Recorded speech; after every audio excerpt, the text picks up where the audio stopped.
हनुमान जी के धर्मपिता वायु थे, इसी कारण उन्हें पवन पुत्र के नाम से भी जाना जाता है। बचपन से ही दिव्य होने के साथ साथ उनके अंदर असीमित शक्तियों का भंडार था। बालपन में एक बार सूर्य को पका हुआ फल समझकर उसे खाने के लिए उड़कर जाने लगे। उसी समय इंद्र ने उन्हें रोकने के प्रयास में वज्र से प्रहार कर दिया। वज्र के प्रहार के कारण बालक हनुमान की ठुड्डी टूट गई और वे मूर्छित होकर धरती पर गिर गए।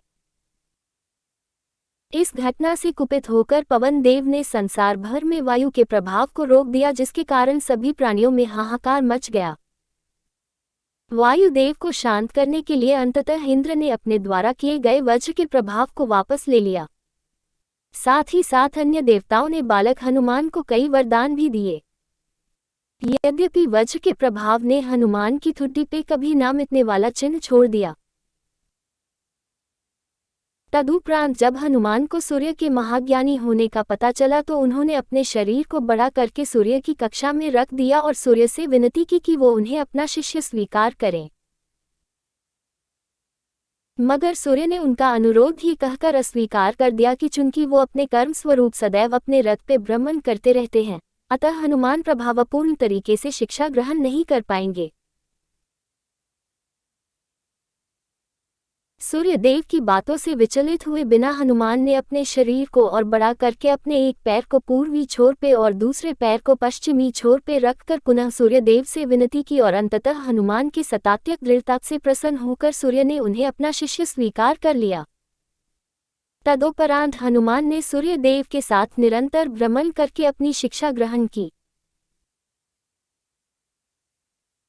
शिक्षा पूर्ण होने के उपरांत हनुमान ने सूर्य देव से गुरु दक्षिणा लेने के लिए आग्रह किया, परंतु सूर्य देव ने ये कहकर मना कर दिया कि तुम जैसे समर्पित शिष्य को शिक्षा प्रदान करने में मैंने जिस आनंद की अनुभूति की है वो किसी गुरु दक्षिणा से कम नहीं है। परंतु हनुमान के पुनः आग्रह करने पर सूर्य देव ने गुरु दक्षिणा स्वरूप हनुमान को सुग्रीव धर्मपुत्र सूर्य की सहायता करने की आज्ञा दे दी।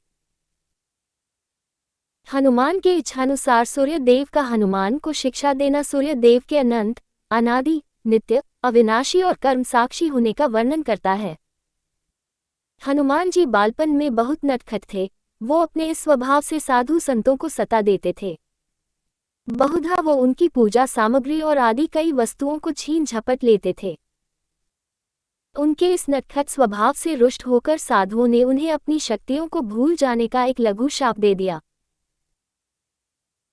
इस शाप के प्रभाव से हनुमान अपनी सब शक्तियों को अस्थायी रूप से भूल जाते थे और पुनः किसी अन्य के स्मरण कराने पर ही उन्हें अपनी असीमित शक्तियों का स्मरण होता था।